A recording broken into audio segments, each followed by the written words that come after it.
Hello children, today we will discuss about Neil Bohr's model of an atom. Neil Bohr's model of an atom. Neil Bohr's model of an atom. In previous video, we discussed about Rutherford's model of an atom. Okay, now we will discuss about Neil Bohr's model of an atom. If we talk about Neil Bohr's model of an atom, okay, it includes following postulates. Let's see postulate number 1. He stated that electrons revolve around the nucleus, in a fixed orbit, which is also known as cell. Electron revolve around the nucleus in a fixed orbit or cell, and each orbits are associated with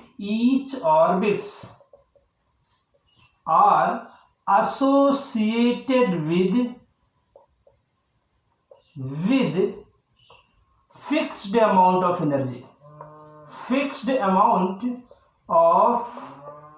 energy. That's why orbits are also known as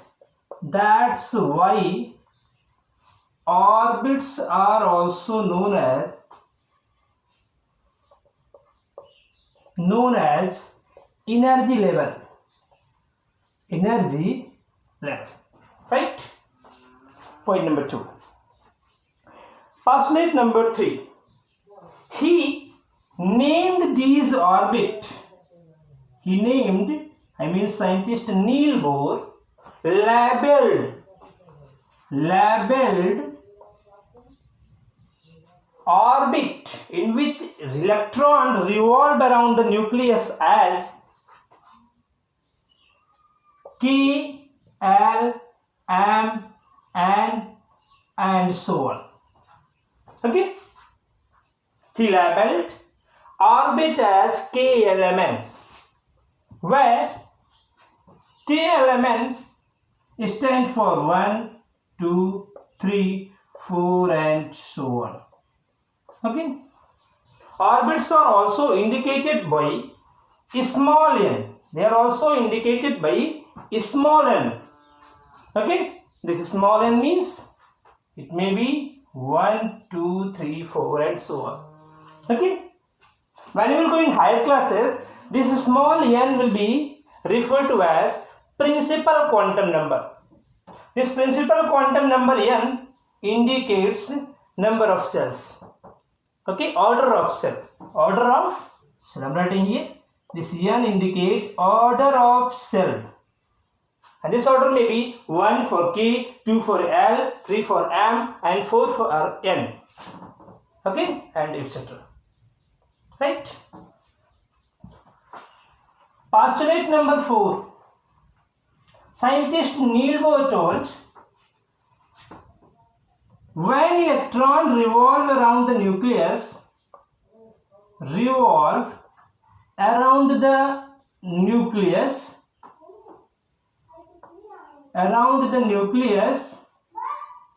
it neither loses nor gains energy. Okay, so whenever electron revolve around the nucleus, this is nucleus, electron revolve around this. When electron revolve around the nucleus, it neither loses nor gains energy. But when initially energy is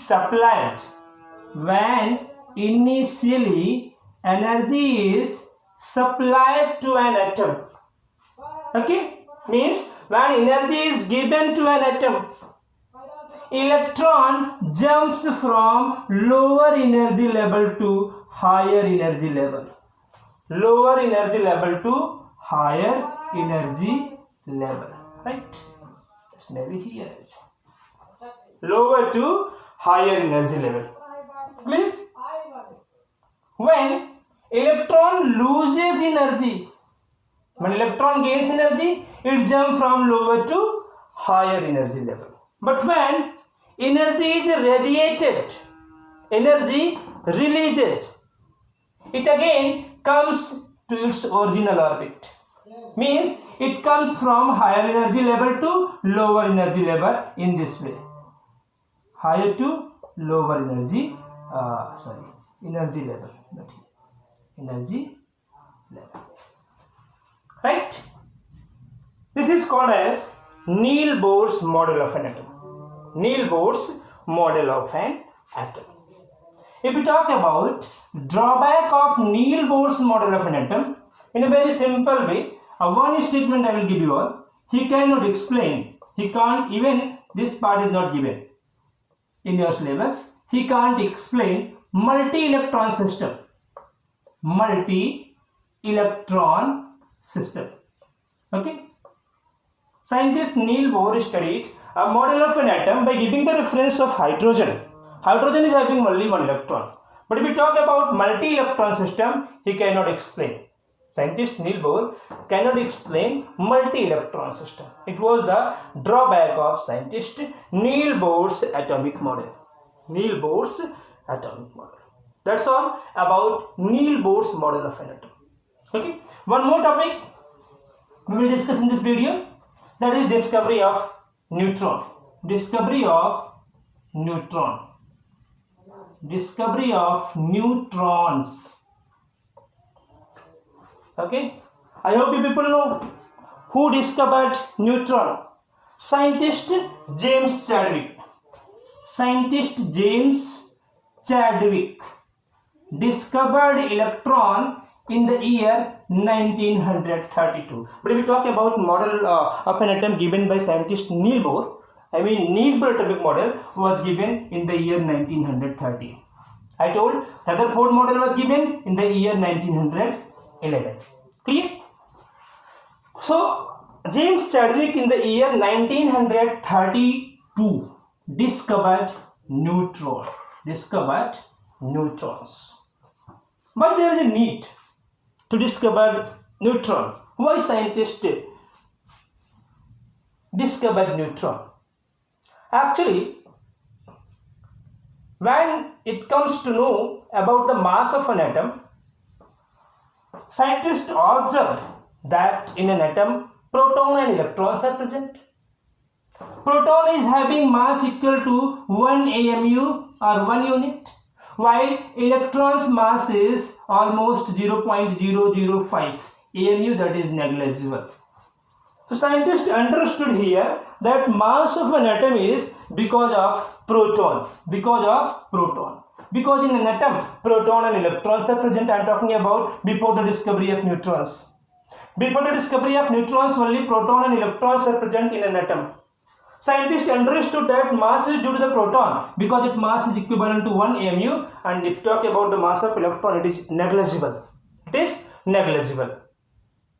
Okay. Then scientists took the example of helium. Scientists understood that mass of helium is 2 AMU. 2 AMU. Mass of helium is 2 AMU.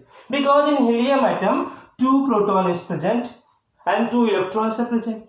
Mass of electron is negligible, so mass of this helium must be due to proton present into the helium. And how many protons are present? 2 protons are present into the helium atom. So scientists understood that mass of helium must be equal to 2 atomic mass unit. But they find it out that this mass is just a double of this number 2. Then scientist Chadwick realized that some other particle may be present into the atom along with proton into the nucleus. That's why mass instead of 2 is just a double of 2. 4. Okay. That leads to the discovery of neutron. So scientist James Chadwick, by bombarding of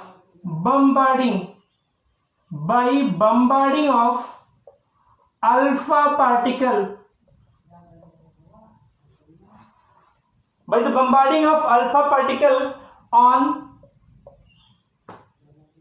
4 beryllium 9,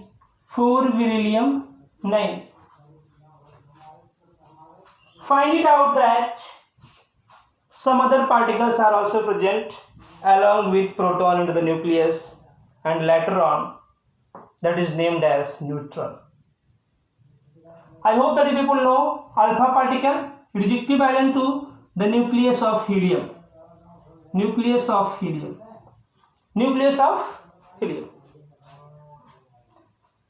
Clear?